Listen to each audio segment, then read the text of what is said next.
Welcome back, everybody. Welcome back to the canyon. Welcome back to the bench for an afternoon of shenanigans. The gentleman that we call Baseline, as Baseline is going to try some stuff. This is equal parts continuation of the Enduro SE Quick View and equal part from the comments, because I think this thing is really good for $299, but then you jump up to $379 seems to be the jumping off point for a lot now. That's what it's going to cost you for a TRX4 Sport RTR. That's what it's going to cost you for a base camp. That's what's going to cost you for like a regular Enduro, Sendero, Ecto. They're all right in that. About a Bushido, $100 more. So someone in the comments had said something to the effect of, what could you build for $299? Could you do better than this? And my contention is, I don't think you can. It's going to come out around $400 to build it up, because axles and gearbox kill you every time. You could spend $200 on a gearbox and axles shopping economically. You get Vanquish into the mix. The axles alone will cost more than this whole rig. So, the rig has what I view as two main weaknesses. The weaknesses have nothing to do with plastic links, plastic shock bodies, the thing full of bushings, anything. Weakness number one is the Reedy SC480X. It's an on-off switch. It's crap. And the other is this. I hate it. It might be my most hated radio that I've tried total. The XP130 that they give you in all the other RTRs, that's a perfectly competent radio if you don't mind, a bunch of pots sticking out of the top. This thing, this might be the worst thing Fly Sky's ever done to us. Like, it's not ergonomic. The knob is terrible. But is it actually a problem, or does it just feel bad? So as this is $299, and your real next step would be like $379, $399, Bushido, Ecto, etc. What can we do for $100? And we're going to be a little liberal with the math. If an item is $42 and the other one is $61, that's $103. It's $100, right? We shop Amazon, so So I'm jingling. Item number one, and I think all this guy might actually need is the tried and true, our trusty friend, the Hobbywing 1080 WP. We know it. We love it. Right now on Amazon, they're $37. This one has been around. I don't even remember who it came off of or out of, but it is homeless at the time. Whoever most recently got an Outrunner gave up that speed control. So we're going to do two configuration tests. We're going to test it. I'm doing mental math right now about which is easier to do. Okay. This looks like it's going to be like a 4-pronged thing. Prong one is not this. That's I introduced out of order. So prong one will be this. RC4GS. I've got this is the extra stuff that I use on the servo tester machine. And I think I do have one more receiver other than this. I went to look for it, and then I was like, just steal the one from the servo tester machine. So much easier just to undo 4 screws. I've already created a new model in here. We will throw that in there, and we will see, is it purely the 480, or is it the fact that this thing, like, is this guy's guts bad? So we'll find that out.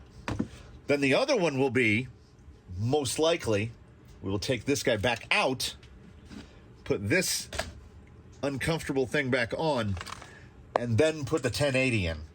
So we'll try 1080 with Fly Sky, SC480 with RC4.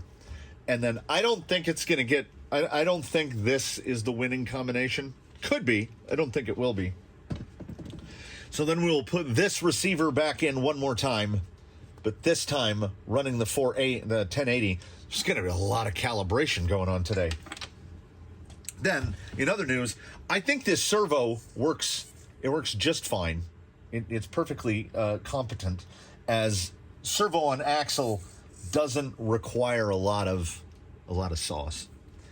But I do have a set of narrow ring beadlocks, which I think will perfectly fit these tires.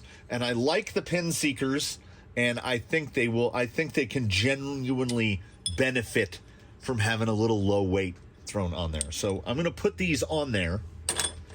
And then, time permitting, and if I feel like anything in the feel changes, we do have a homeless Flash Hobby 50 kg, which we can throw on there, which I think is way too much. So if you were to look at these two items together, that's $100. If you were to look at these two items together, that's about, well, it's about 110. These two items together would be like $90, 90, 95. Well, let's round it up. Let's just say that they're all 100. They're all about 100. So they're all the equivalent of putting $100 in here. I'm not going to count these towards anything. I generally ignore wheels. Some people buy locked up RC. Some people are doing boom racing customs. Some people are doing Amazon specials. And when I got those, you know, one of my primary go-tos now are the Amazon SSD clones sold under many, many names. I've gotten these as low as like $21 a set.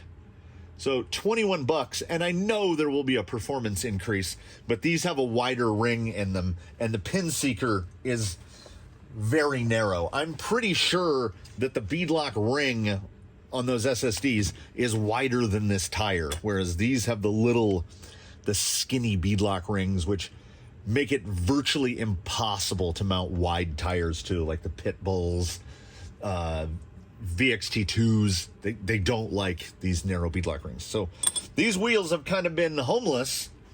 Maybe they'll find a home. I think the silver will look fine with the gray body.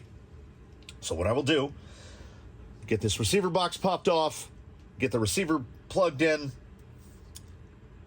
get it calibrated, and then we'll take it out and drive it. I thought about, should we do a baseline for baseline with the SC40? No, I very actively remember this.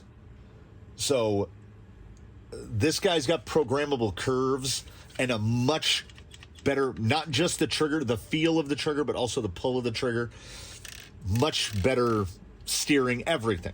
So how much improvement will just throwing a Radiolink RC4 on this be? It has some other stuff to contend with. Let me get it put in, and then we're going to go find out. All right, Radiolink receiver installed. Some positives to point out that wouldn't necessarily be positives to me because I can't abide it. I really don't like the feel of it. I don't like the ergonomic of it. I don't like any of it. It does have a receiver with an antenna that we can all appreciate, like that. I wish they all came like that. And over here, it has the LRFB headlights, brake lights, and turn signals. So you can plug lights directly into it, and then when you turn, you'll get signals, and you'll get brakes when you do the brake. All right, that's cool. Like, that's cool. Is there another receiver like this that's for can I get a receiver like this for a GT5? Because if so, will this receiver work with a GT5? Because if so, I mean, there's no bind plug or anything. So I don't know. Back to this guy. The SC480, which I think is the problem, does have at least one redeeming feature for it. This isn't a feature, but did I solder that on? Yeah, I soldered that on. Rewind. You never have to calibrate it. You just make sure the transmitter's on, turn the the car on, and it just auto-calibrates. So it calibrates every time you power the rig up. There's no power switch or anything. That's actually pretty cool. And you can, apparently, according to, I opened up the little manual. I've lost it already, yeah. You can program it from there's a reedy card for it. So you can adjust drag brake, reverse power, punch control, all that stuff. Maybe it's not as terrible as I think, but I think it still is. This guy's in place. I use throttle expo curves. So I dialed in a curve that's pretty typical for where I operate. I'm trying to get the glare off. There we go. It's a nice soft curve. And we can...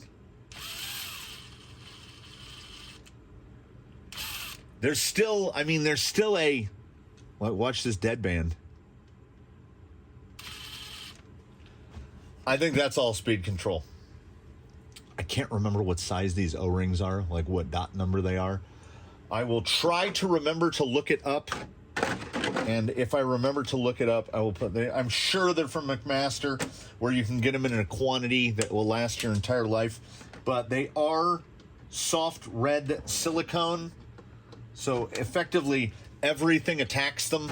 Like, I feel like when they're on the rig, when it's parked in its little parking spot, I feel like the ozone is coming and trying to kill them. But they do help take a lot of the rattle trap out of a body. So I run them on most rigs that have posts that will accommodate them. I mean, it's already way better. Now to find out if... Yeah, it's still... Watch it go from nothing to move. There is no low speed control. It's gotten better, like the radio dialed in some, and maybe under load, it won't be as noticeable. But I think, honestly and truly, I think this thing is going to make a far bigger difference than going to the radio. But we'll find, hey, we're going to find out both ways. That's how we do around here. We got around 2 inches of rain in the span of 24 hours, which is quite a lot for us. So there are a lot of spots out here that are still very, very wet. As you can see, Daphne's other line looks a bit watered down. So I think at most I'm gonna need 2 lines, and I'll be able to tell you whether or not the throttle has improved. Yeah, okay, so the deadband is not the radio. The deadband is indeed the speed control. Yeah, I feel no, aside from the radio feeling better in my hand, and yeah, like, so I've got throttle smoothness, but as soon as anything gets loaded, I'm pulling the trigger right now. Very surgy.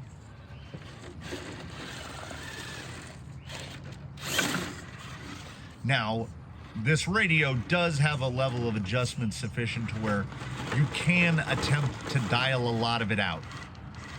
I just dialed a bunch of brake expo in. Now, I don't know how, it doesn't appear to affect the drag brake too, so I've got it dialed in there. Minus 38 on rate, which gives it that real curve out, which helps, because like right here, I'm gonna have to use a little bit of reverse. It's now a pistol instead of a shotgun. But yeah, I am so pleasantly surprised by the pin seekers. Really. It's better, but I can still feel the... Did I want to come down that fast in reverse? No. No, I did not.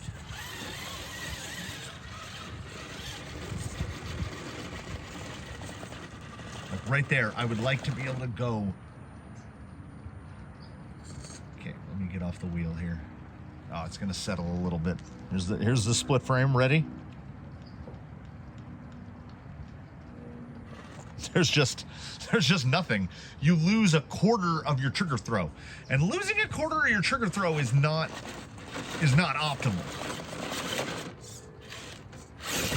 Like, I think a lot of the bunny hopping, the wheel hop here, is not the... I don't think it's the tire grabbing and braking like we see in a lot of instances. I honestly think it's the speed control, loading, unloading, loading, unloading. So I think it's power surge. That's a perfect opportunity to head to Daphne's third to test the little more fine point, and then we're gonna go and we're gonna swap a roux.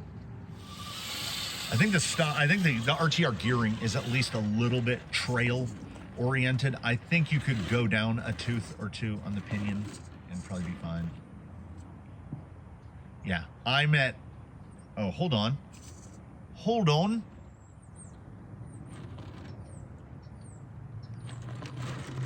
I had almost forgotten that on the fly... I don't know if I'll be able to position myself for this adequately. On the Fly Sky, you've got... So channel 1 is at -1. I must have hit a trim down. There we go. Now we're on 0, right?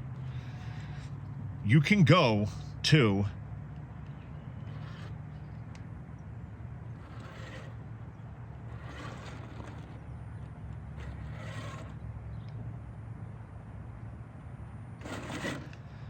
When it gets loaded, you can go to almost 25% throttle and get nothing. No forward motion. That is not going to help crawlability.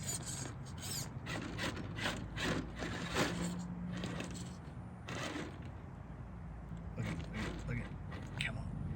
Oh, if you can, right there, honest to God, that's it. That's all I needed to see. That's all I needed to see.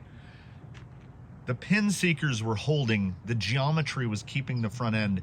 If it had managed to successfully push that rear tire up a half an inch, it would have cleared that side of the line.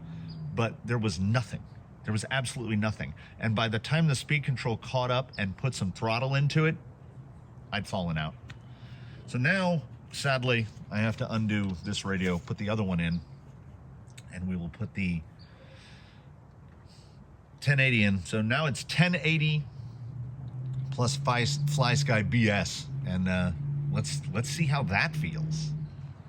All right, here we go with prong 2 back on the Fly Sky BS G4 PBS with Hobbywing 1080, and no spoilers, but I mean, oh look, we didn't stop.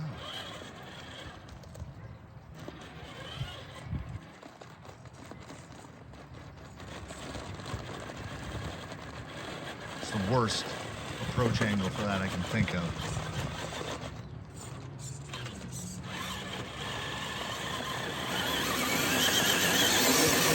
All right. Get that belly off of there.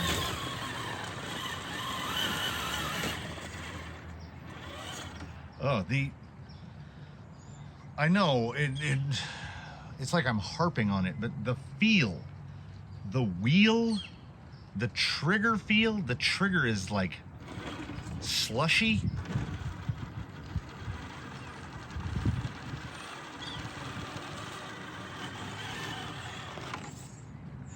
And I didn't know until I got this thing apart because, okay, if you can recall back, the 1080 doesn't have leads on it. Any stock motor I have, well, any brush motor I have, I just do direct. I solder the wires to the motor because it takes like 30 seconds to undo it, and I just consider it as one less point of failure. So I took the motor out to solder it, made it a lot easier. And I didn't know that this thing had like there's a whole Capra thing going on. There's an intermediate gear, a gear reduction gear.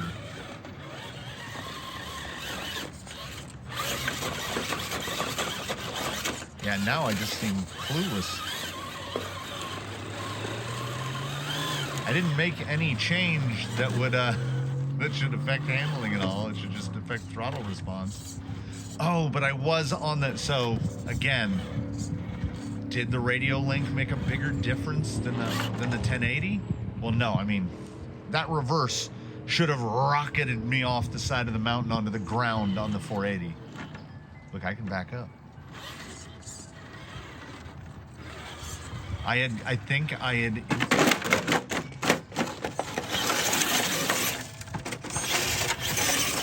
In just those couple minutes, I think I had gotten used to the feel of that throttle curve, that little cut right at the beginning.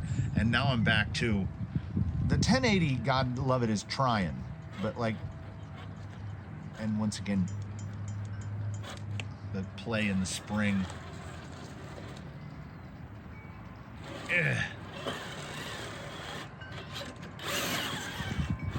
Let's not even address in too much detail the fact that I am not a 5-slot guy.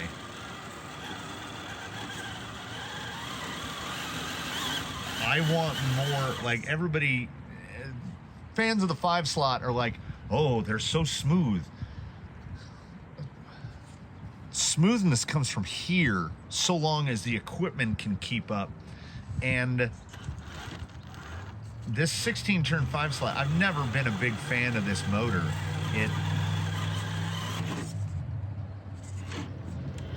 It's like a motor that's trying to be too many things at once, but I still got a nice gradual reverse there. I'm trying to get into that spot again.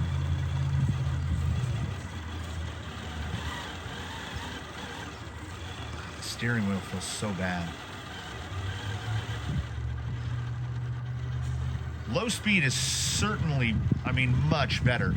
But I felt like the low speed was almost comparable with the throttle curve dialed in and the 480. It's just that the 480, like if it's gonna roll.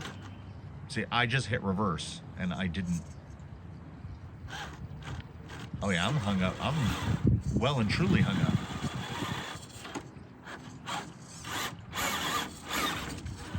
There we go. Get a little unstuck. Oh.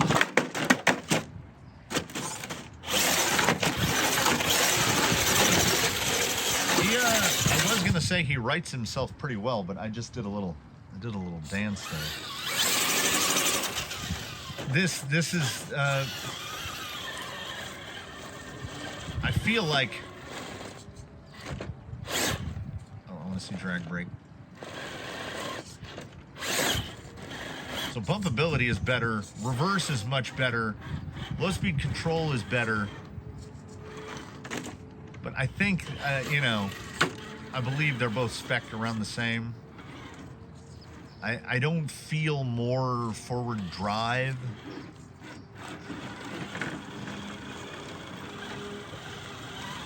It feels smoother, but much of that smoothness is wrecked about by the feel of the radio, the terrible feel of the radio. Let me see how it cuts on that one line, and then we'll put this thing into where I think it'll end up for the time being. See how we dead stall? Nah, see, it'll just push through it. All right, here's that spot where I said if it just had the tiniest bit more. Of course, I got through a lot more mud. That is a very direct assault. I had not intended to hit that quite like that. Ah, come on.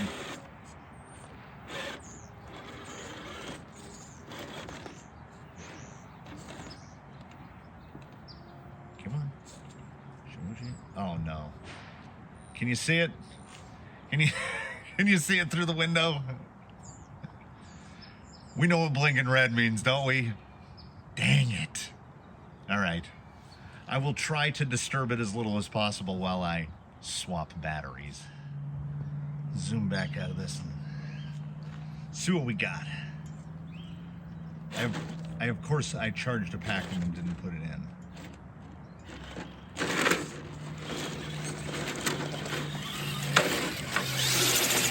I really want to hit this left side.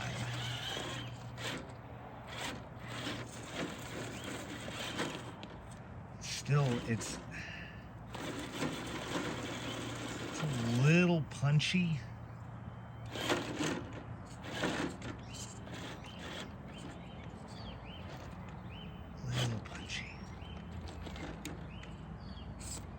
Oh, dig right there would be nice. Come on, pin seekers. All right, I didn't think that was gonna work.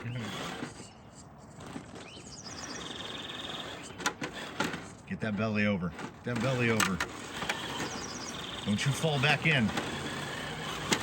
Claw up there. Come on. I don't know if I've ever gotten here and gotten stuck. There we go.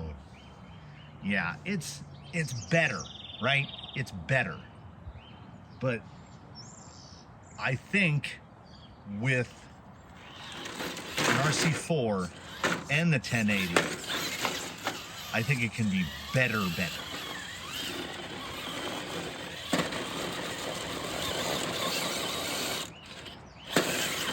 Should only take a minute.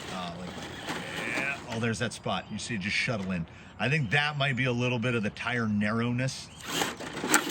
I still like them though. I still like them.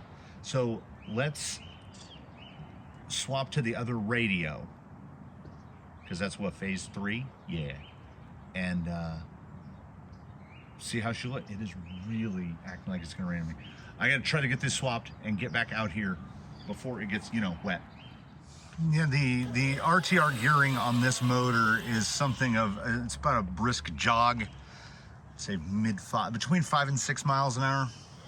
I generally don't need things to go that fast. Okay, I think some of the stallingness is the motor.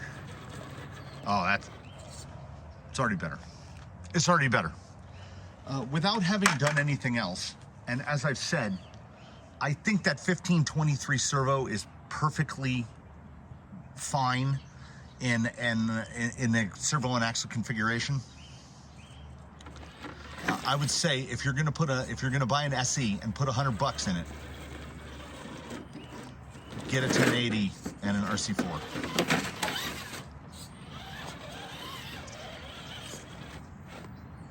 And then when you want to spend $20 more, okay, that's if you like 5 slots. If you don't like 5 slots, the cost of a 1080 and a, let's say $25, $30, $540, $550, you're at this point, you're looking at a Hobbywing Fusion SE. And this SE will get an SE. Like that's going to be his go-to, because this is a power plant that I don't really care for it. It's competent, it works, but I want more pop. It's almost like it's too gradual, I mean, that right there. Yeah, this is a bump section here.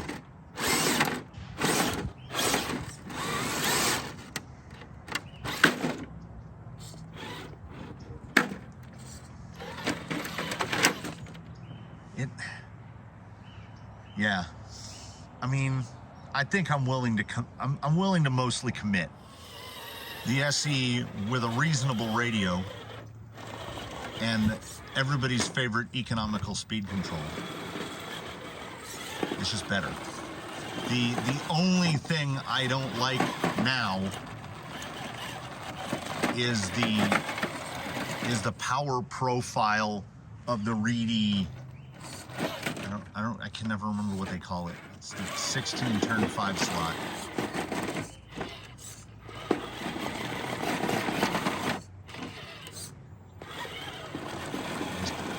It's like another incidentally perfectly formed obstacle where it's right at the width to just bang sliders.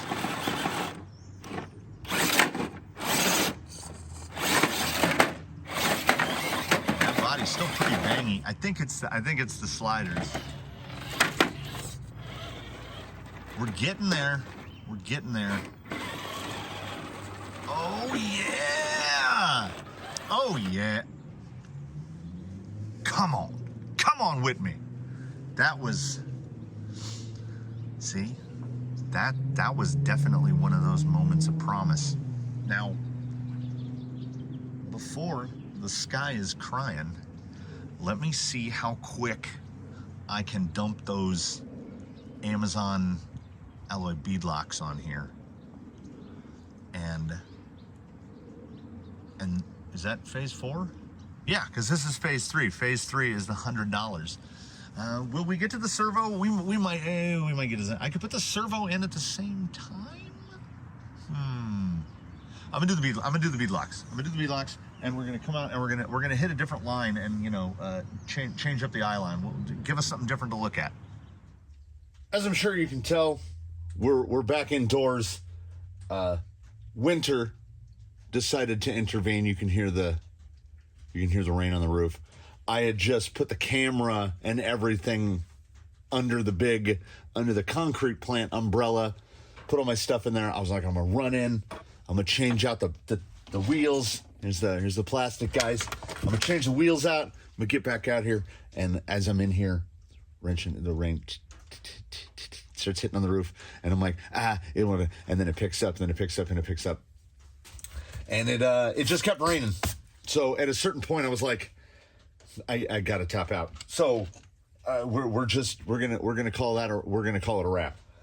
What I can tell you about the pin seekers is this: these plastic beadlocks, the included plastic beadlocks, may and truly indeed be the lightest wheels, aside from like a glue-on sedan wheel. I think these are the lightest wheels I've ever felt. I got it. Right. Let's see what we got here. I'm missing one screw. Let's get the whole weight here. 1 ounce. I mean, like 28.6 grams. 1 ounce. These weigh an ounce with the hardware. For frame of reference, the face of this beadlock weighs 40 grams. Just the face. And worthy of note, and this is why I got caught up by the rain.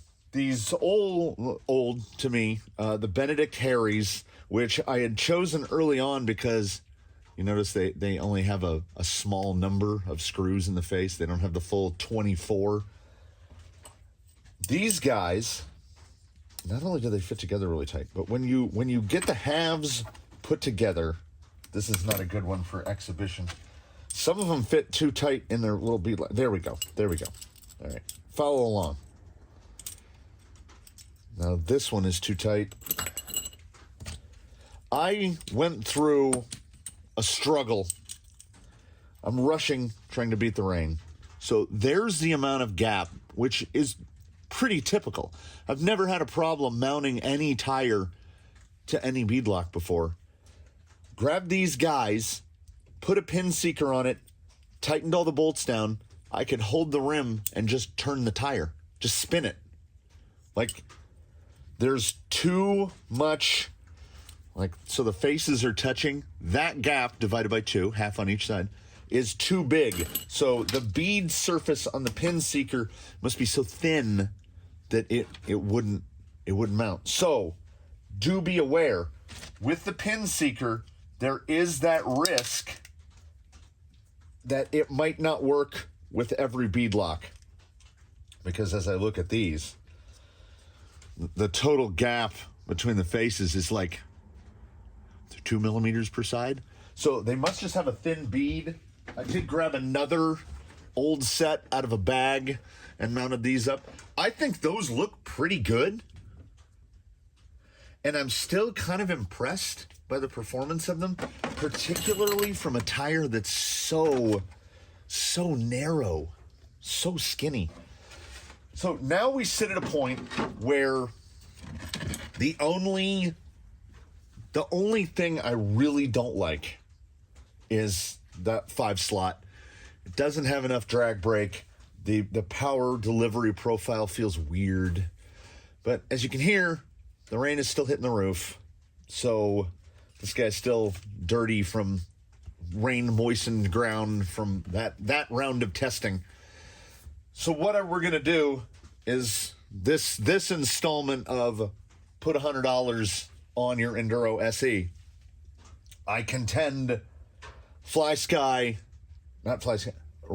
RC4. I was looking at FlySky and it put it in my brain.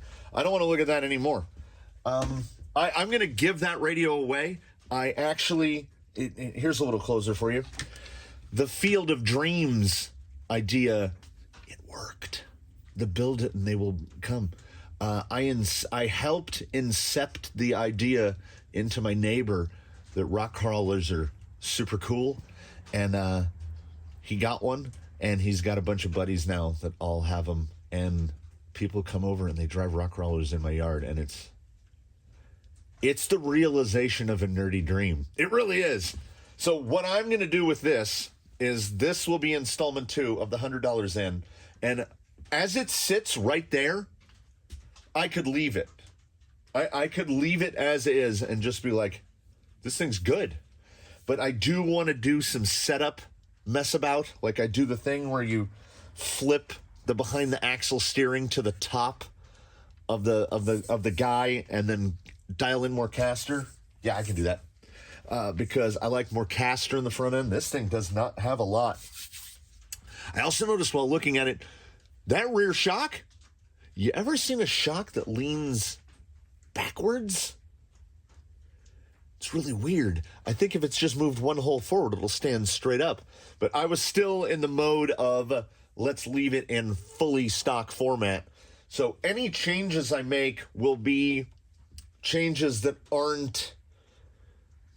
they don't really radically change the rig. I did notice that in the little bag, they have a brace, just a straight brace if you want. I think that brace is if you want to replace that guy. I think there's a lot of stuff that isn't talked about in the manual. I do want to get the gearbox pulled out and torn completely apart because I want to see it on the inside. It's different in there. I want to see how much grease is in there. In the next one, I'll do more of an inside look. Like we'll look inside the gearbox. We'll look at stuff like that because I know a lot of people haven't seen the inside of the Stealth XF. And honestly, I don't know how much I'm looking forward to taking it apart because I would say there has to be 25 screws to get that gearbox apart. The upside being that it looks like it's either 3 or 4 or at the most 5, depending on where these guys go, 6 screws that hold the thing and nothing from the bottom, which is nice. So yeah, I'm really liking this. It's been a fun journey messing with this thing. I'm going to try to limit messing with it too much. It needs to remain in its baseline configuration. Oh, I almost forgot. I did do one thing. One change from the stock. Yeah. I had 2 extras, because you get all the different lengths. And one I cut, and then one just fit. And you'll notice they're a little shinier than what you get. The tolerance on them, I think I already put the plastic ones away. The tolerance was so tight, I could not fit the aluminum slider pieces in. They wouldn't just slide in. I had to put them on the lathe. I think I used like 220 grit and just gave them a little flipped it, and now they fit. They fit perfect, and they have just the right amount of slide to them. But yeah, because when I first pulled the plastic out and went to put in the aluminum ones, I thought, oh my God, they changed the part because I could not get that aluminum slider in there, but they fit. So in the next one, we will go over stuff like, are the axle housings the same? I know they have a different part number, but I think the part number is because the end of the axle is different to accommodate the fake brake. So I don't know. Can I just take a regular, like off of an Ecto? Can I just slap one of those covers on there? We'll find that out together because I don't know. We'll find out what the inside of the gearbox looks like. They never explain what these 2 ports to go with the 480. As far as I'm concerned, this is never going back in. It's just it got so much smoother. And we'll test. That's the goal for the next one. Here I am rambling. I would like to test these. I think I'll just do scalers. I'll pull these off, put the scalers on, try those out, maybe some canyon trails. I'll dig through the bin, see what I've got in terms of motors. It looks like a 550 will fit. Might try a 550 in here, just to see, you know, incremental stuff. I know you can get like a Enduro Hobby Park something 540 brush for like $15 on Amazon. So is it worth putting a $15 motor in there?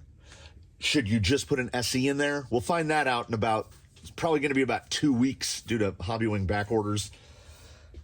We're gonna go through a journey, and we're gonna go together. Look how easy you could shorten the wheelbase and run a Bushido on this. So I love the platform. There's a lot of things I like.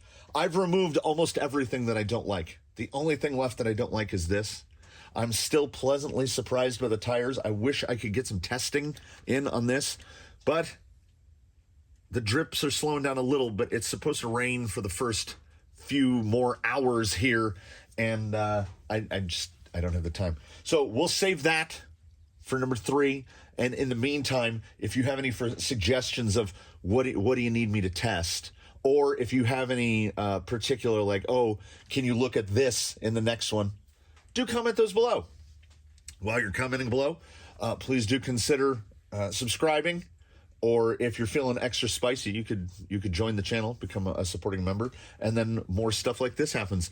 A big part of this, most of this was paid for by the wonderful contributions of you all. The Google AdSense money paid for not all of this. I'm not balling that hard, but paid for most of this. And that's fantastic to me. I mean, if I can make the hobby, expand the hobby by itself, to me, that's superb. So thanks all for watching.